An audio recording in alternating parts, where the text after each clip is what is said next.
It's another day's journey, and I'm glad about it. Welcome to 15 minutes of daily inspiration. I am your pastor of internet and innovation, KERVANCE Ross, and you're tuned into the right place at the right time. And we're going to bless God because He's given us the victory even in the middle of the afternoon. I'm asking you, wherever you are, wherever you're joining us from, to share. If you're on Periscope, I love you where you are on Periscope. Thank you so much for what you do, how you support us, how you tune in. Thank you for tuning in to our Periscope campus. For all of our Facebook campus viewers, thank you, and thank you. It's your time to share. Post this on your stories. Share this to your page and connect with all of your family, your friends, and even some of your foes, and let them know that 15 minutes of daily inspiration has begun. To our YouTube campus, you are just phenomenal, and we don't take you for granted. If you would copy the link and text it, post it to your pages.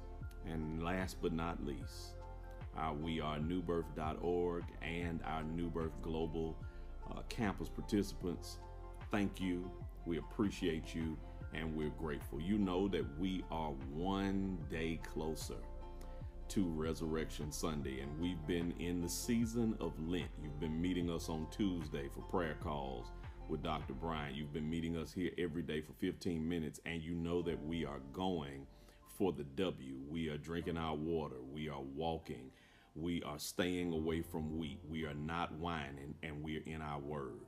I know that you're still in it. For those of you who are in it to win it, I'm praying for you. I'm saluting you, and we are going right into this inspiration. You know, outside of last week, which we had earmarked to celebrate our pastor's second anniversary, I've been in a series called Faith for the Finish, and you have shared with me how this series has blessed you tremendously, and I'm picking up where I left off.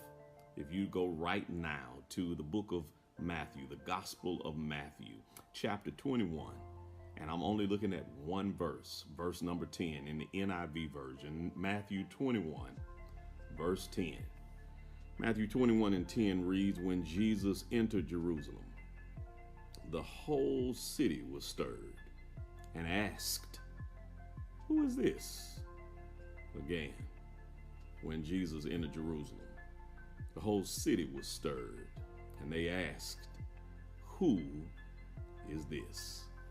For the few moments I've been allotted, I'm talking from the subject, "You will never ask that question again." You all type that on the screen. You will never ask that question again. Theodore Giselle was born March the 2nd, 1904. His father, whom he shares the same name with, was a successful brewmaster and was married to Theodore's mother, Henrietta.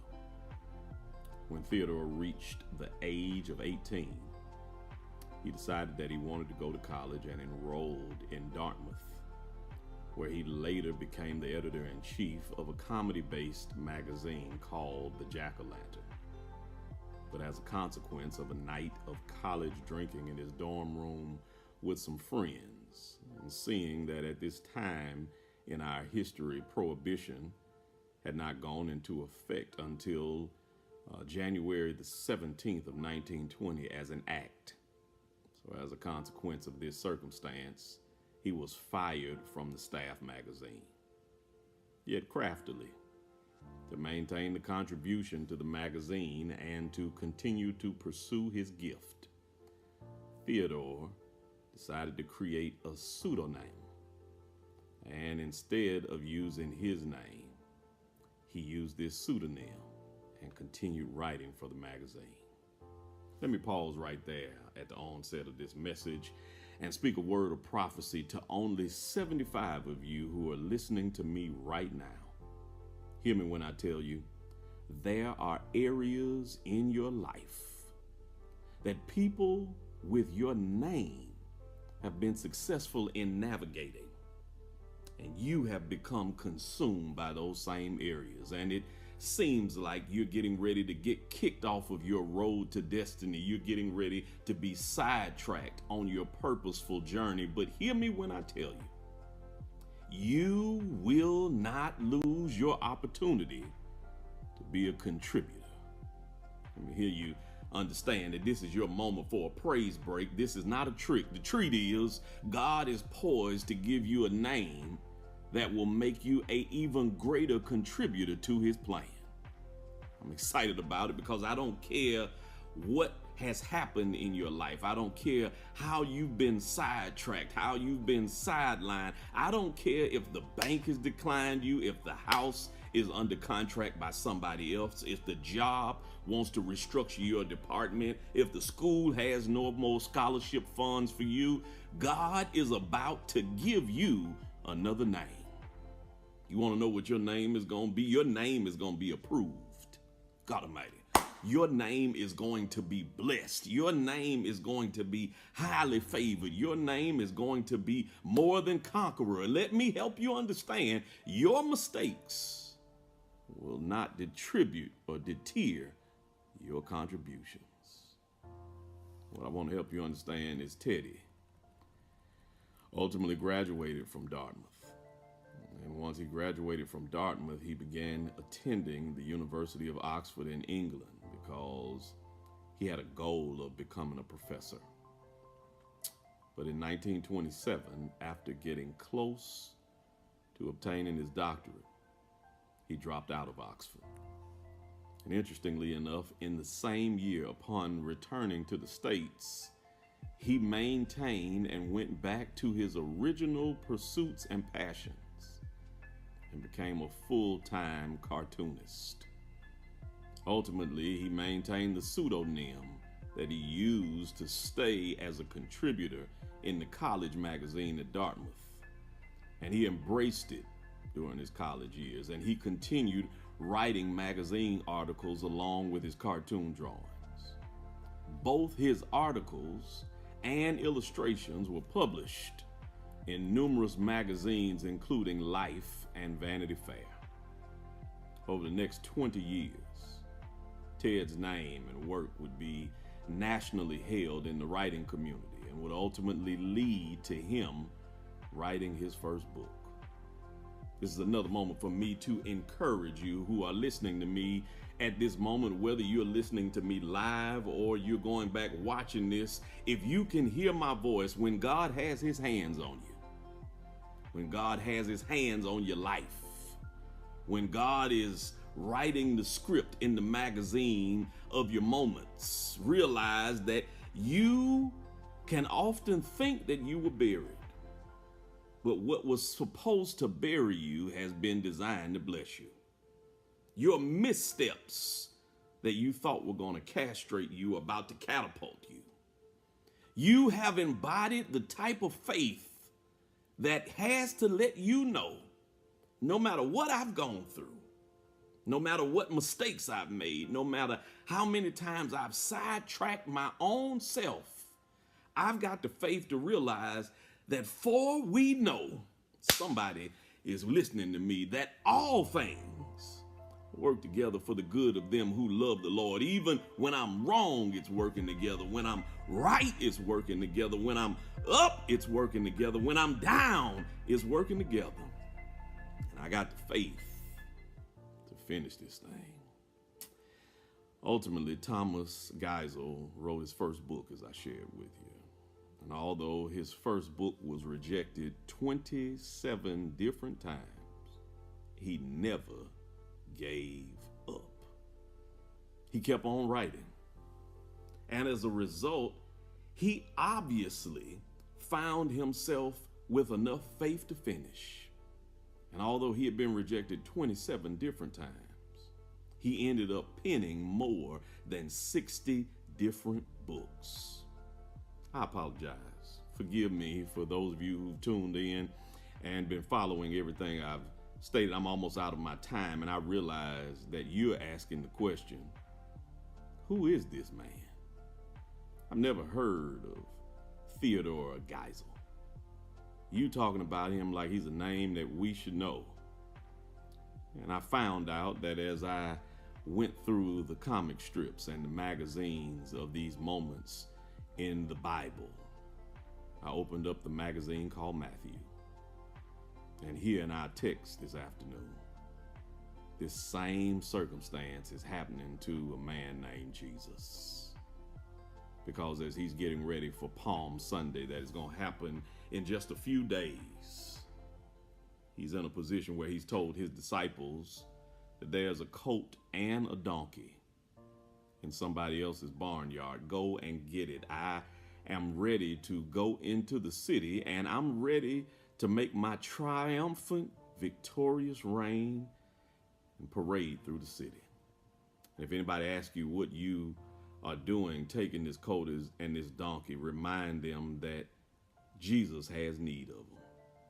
And that shouts me, because when people have you tied up, when situations have you tied up, when you're in a space that you think Jesus doesn't see you, he'll send somebody your way and they'll release you knowing that God has need of you. And all of a sudden, he is riding through the town. He's there to get ready to be crucified in a few days, in less than a week. And amazingly, when he's riding, they are throwing palm leaves down and shouting Hosanna. Matthew says, when he entered Jerusalem, the whole city asked, who is this? Isn't it interesting that Jesus has been working miracles and doing stuff, and his name has spread like wildfire with no Facebook and no Instagram? And as people are cheering him on, the whole city is still trying to figure out and ask the question, who is this? Interestingly enough, Jesus has decided that because of the sidesteps and the moments he's been consumed by healing the sick and raising the dead and giving sight to the blind and frustrating the church members and frustrating the high potentates and the bishops by doing for the people more than they are focused on the church, he has to come up with a pseudonym. And all of a sudden, he's going after his passion. He started off just wanting to be a carpenter, just like his father was. And his father was being able to do what he did. But as Jesus tried to be under the auspices of what his father was doing, he realized that as he went to the Oxford University of Jerusalem, that there was another purpose for his life. And after 30 years, he realized that these next 3 are going to be my best 3. Now he is getting ready.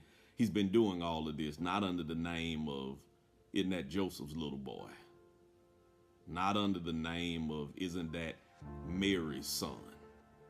But he writes a pseudonym. Let me ask you a question. I want to help you. I know you're kind of foggy on what was going on. How is it, Pastor? How is it, preacher? How is it, man, that we've heard you talk about in parallel to Jesus, Thomas Geisel? You told us how great he was. You never told us what his pseudonym was.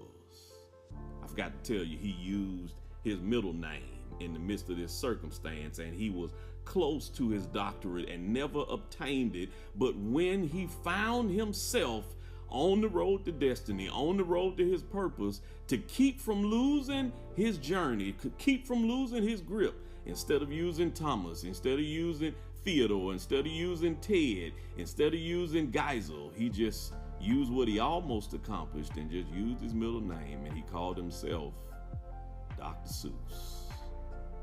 And although Dr. Seuss is a name that you're familiar with now, although Dr. Seuss was only birthed out of going one direction and now being redirected to purpose, this is the same thing that happens to Jesus.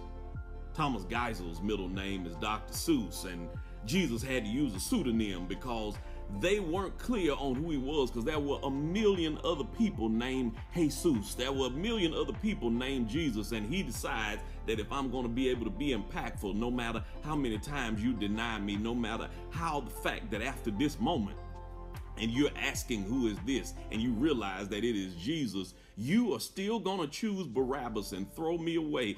I'm not Dr. Seuss, but you can call me Dr. Savior.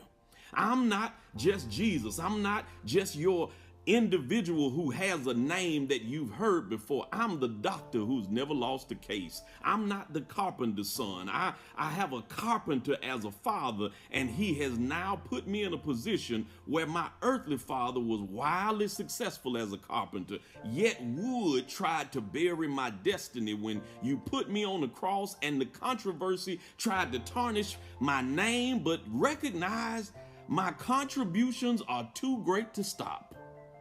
Dr. Seuss wrote over 60 books, but libraries cannot encompass all the books that have been written about the master. And I want you to have enough faith to finish, that you'll recognize, that you'll know that even when your name is tarnished, even when the mistakes are made, even when it looks like you've been consumed by people who have your name and have succeeded in places where you are drowning, you will find yourself testifying to others when they ask, who are you? How did you maintain? How did you live? How did you not die? How did you win? How did you survive? You'll be able to say, you'll never ask that question again.